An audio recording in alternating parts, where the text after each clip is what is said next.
रितु जी, अरे आओ रितु जी, बहुत बहुत स्वागत ये बड़ी महफिल में।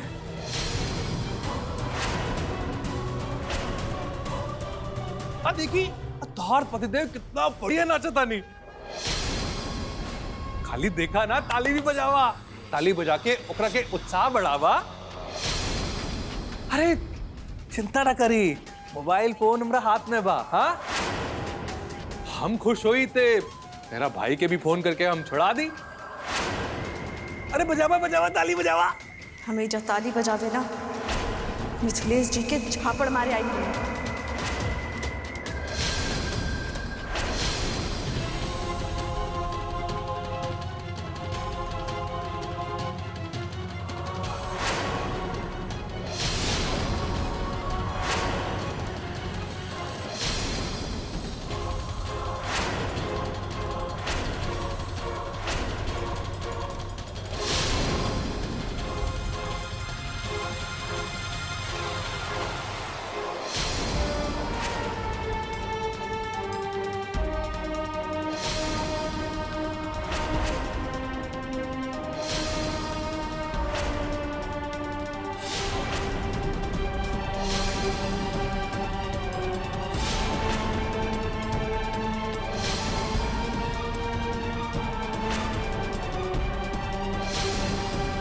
तू के भाड़ा मिथिलेश जी कहाँ हुए?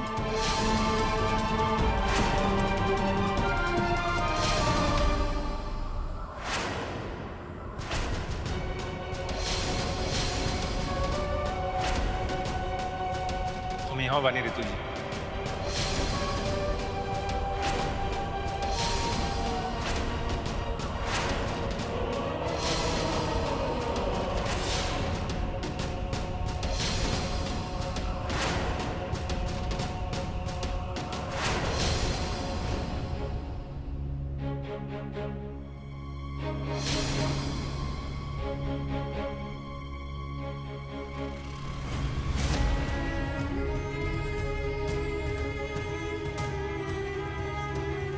रितु जी, नागेश हमरा सामने शर्त रखते रहन कि अगर आपके छुड़ावे के बटे हमरा के जेल से, तो हमरा के इनकरा सामने इनकरा खातिर नाचे के पड़ी।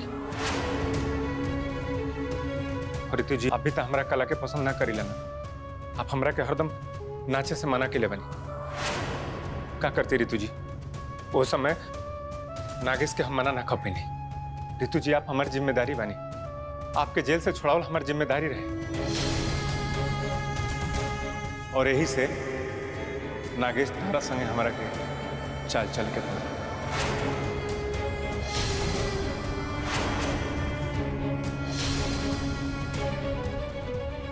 और अपना दोस्त शिवम के इजा भेज के नचवावे के पड़ा। तू हमरा के धोखा दिला, बहुत बड़ गलती कैला मिथिलेश। हम छोड़ब ना तारा के। धोखे से तो अपने मेहरारू के जेल से छुड़ा ले ले, और अब आधा घंटा के अंदर हम फिर से ऋतु के जेल भेज बताएंगे।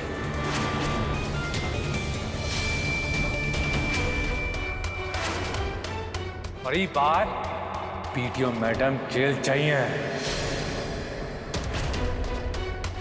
लाख कोशिश कर ले मिथिलेश, ये बार पूरा के तो छुड़ा ना पाए।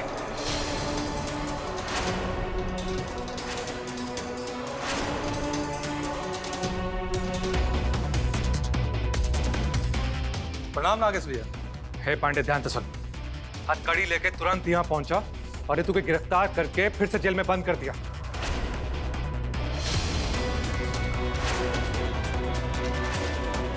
और ई बार ओकरे पे ऐसा धारा लगावा कि 2-3 साल तक जेल से बाहर ना। और जब सजा काट के जेल से बाहर आई तो केहू के भी मुंह दिखाने के लायक ना रहे,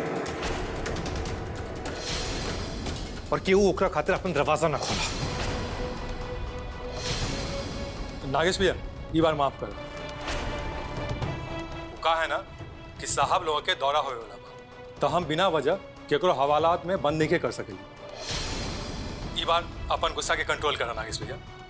हमर नौकरी के सवाल बा, समझता नहीं ना?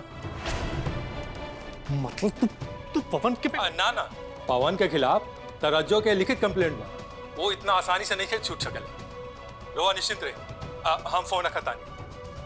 जरा साहब लोग आवे वाला बा। प्रणाम।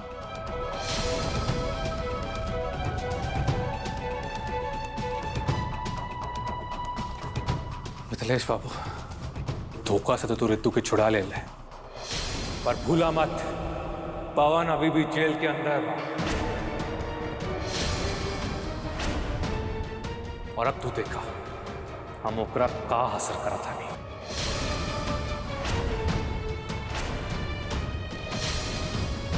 भैया जी, ई रहल राहुल सारी और नाच का बाकी सामान। अब हम चला था।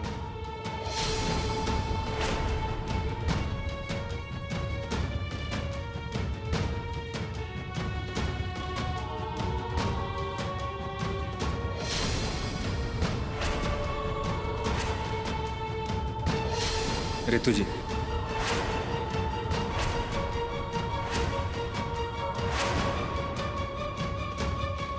इसे रोका तानी।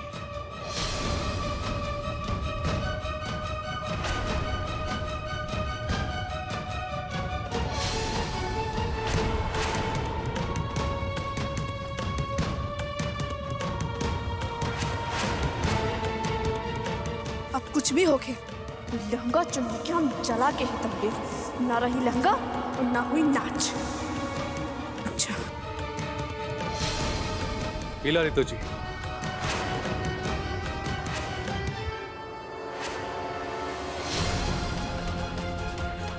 तेल और ये माचिस, यहाँ सब इंतजाम बा।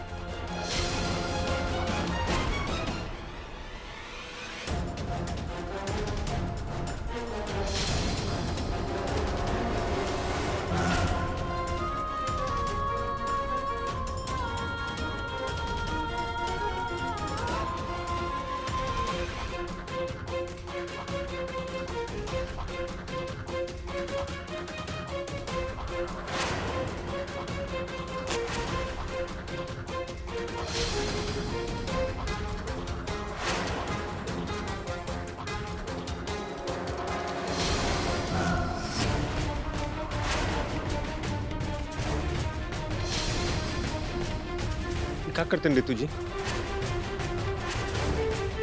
ऐसा मत करी। अरे नाचल हमार कला है, नाचल हमार पूजा, ये हमार साधना है, हमार जीवन है रितु जी। हम मानता नहीं कि आपके हमार कला से नफरत बाटे, लेकिन एक मतलब इतना भइल ना रितु जी कि आप हमार कला के अपमान करब, चाहे कुछ भी हो जाओ, हम अपन कला के अपमान ना करें। ठीक बा, तरह के जौन करे के बा करी। रितु जी हमारी बात तो सुनी।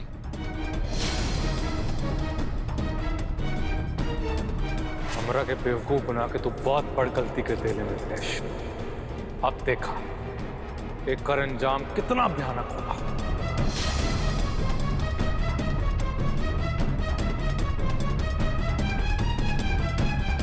हाँ नागेश, बोला। अरे सब गड़बड़ हो गई चाची जी। गड़बड़? कैसन गड़बड़ हो? अरे राहुल नचनिया भतीजा हमरा के बेवकूफ बनवलस। तो वो नाच के वादा करके केहू और के नचा देलस और रितु के जेल से छुड़ा लेलस। सब प्लान गड़बड़ हो गई। यही वजह से रितु और मिथिलेश के बीच झगड़ा भी ना पाई। सब प्लान फेल हो गई चाची जी, सब प्लान। अरे तो अब का हुई? औरो कोनो रास्ता हुई नू? ये दोनों के बीच में आग लगावे का एक और रास्ता था। पवन, अगर मिथिलेश पवन के भी जेल से छुड़ा लेना, लेकिन हम कोनो भी हालत में ऐसा होके ना दे। अरे तू ही नू पवनवा के जेल भेजवैला आ कहला कि आज इतना आसानी से वो जेल से बाहर नहीं। अब का हो गई? हाँ चाची जी, हम कह दिले रानी, पर पवन राहुल कंप्लेन पे अंदर पा और ऊपर कोनो बड़ चार्ज भी नहीं के पाड़ी। अगर राहुल बेटी चैताली वो अगर पवन पर केस दर्ज करी तो पवन के कम से कम 2-3 साल की सजा हुई और वो आसानी से जेल से बाहर ना आ पाए। सोचता चाची जी। अरे तो चैतलिया ऐसा काहे करी? काम राउर बचा जी, राउर अपन दिमाग लगा के काम करवा के पड़ी।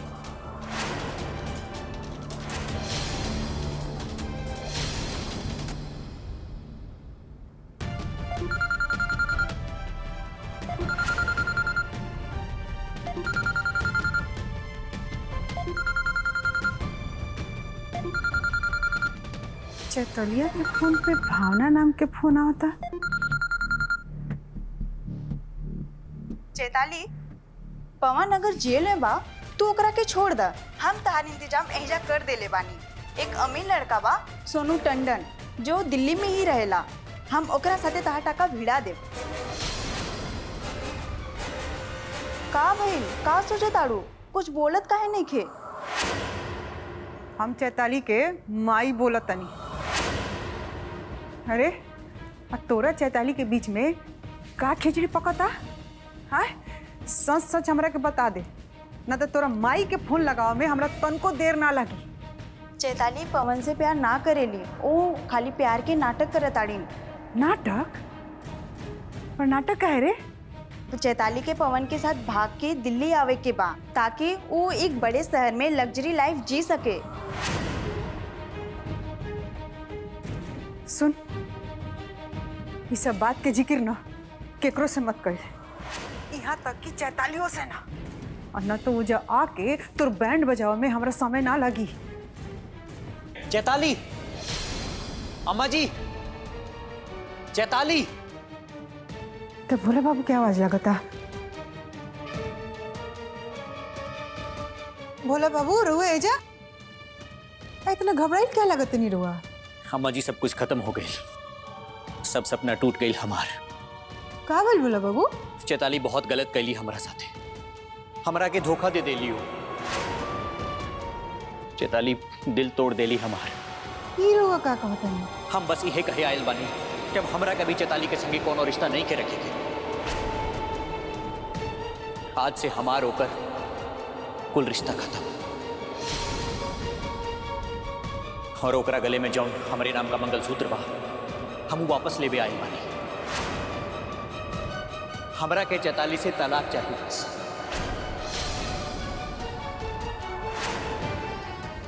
का?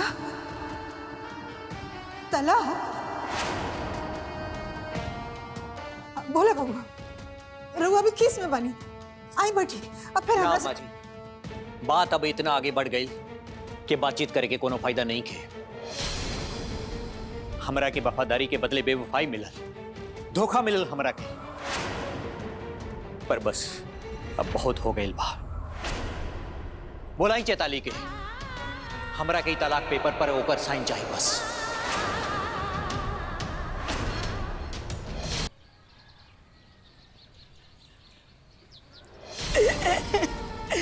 हम बोलब तो बाउर लागी, लेकिन हमरा के हमर लड़का चाहिए।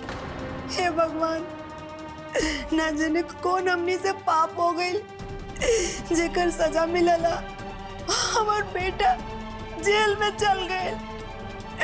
पवन, आपके बेटा के संगे ऋतु बियाह करके कौन ऐसा गुनाह कर देलस कि रउआ ओकर भाई और बेटा के जेल में डलवा देनी? अरे काहे ओकरा के जेल में डलौनी है? अरे हमार मासूम बेटा के पीछे ही पड़ गई बानी। एगो हमर लड़का बा, इतना प्यार से पाल पोस के ओकरा बड़ा कैली। हमर बुढ़ापा के सहारा बा हमर लड़का, और रउआ सब ओकरा जेल भेजवा देली। तो जेल ना भेजवाती तो कहाँ भेजवाती रुआ दुलरुआ बेटा के? अरे यार, दुलरुआ बेटा हमरा शादीशुदा बेटी के अपना प्यार के जाल में फंसैलस, ओकर घर तोड़े के कोशिश करत रहे, तो का करती? जुबान में हड्डी ना होला तो रउआ कुछ बोले। हमर बेटा के कौनो गलती ना रहला। राउत बेटी चैताली उही हमर लड़का के अपन प्रेम जाल में फंसैले। हमर बेटा एकदम नीमन आदमी बा। वाह जी वाह, अपन गुनाहगार बेटा के गुनाह छुपावे खातिर रउआ लोग झूठ बोलले जाते। बाकी सच तो ये बा रहूर बेटा पवन हमरा बेटी के बड़ बड़ सपना देखैलस, अपना प्यार का झांसा देलक। चाची जी,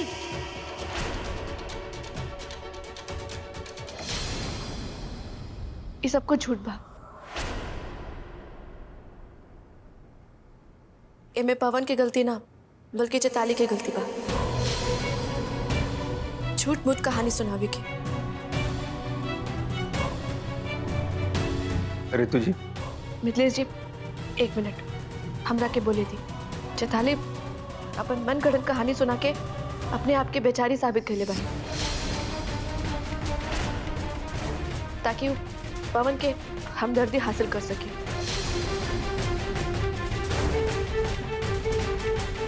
रितु जी, ये बात आपके के बताओ? पवन भैया हमरा के खुद बतवले।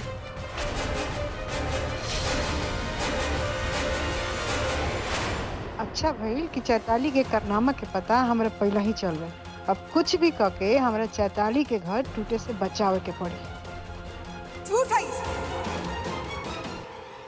सरासर झूठा। हमार बेटी ऐसा कब्बो नहीं कर सकल। रउआ ना नारी के जैसा सवाल मत करी। बात एकदम साफ बा। और बेटी के भोला के संगे रिश्ता ठीक ना चलत रहे, एक खातिर और बेटी चैताली और बेटा के अपन प्यार के जाल में फंसैलस।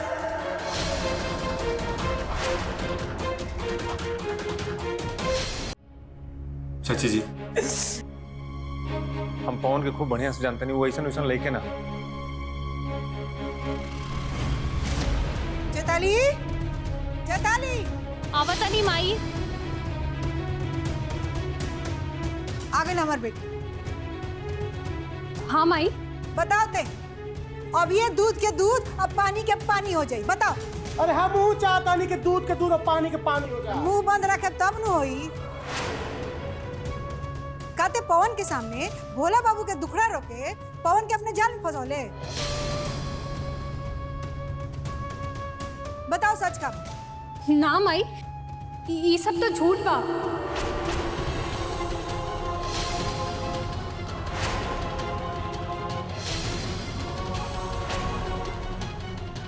सच तो ई बा कि पवन हमरा के भोला जी के खिलाफ उकसवले, गलत गलत बात कइले।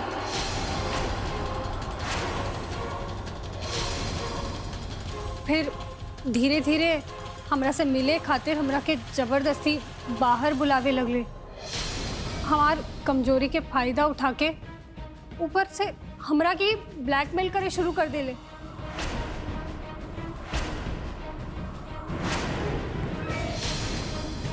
सच तो ई बा कि हम पवन के ना बल्कि पवन हमरा के अपने प्यार के जाल में फंसैले।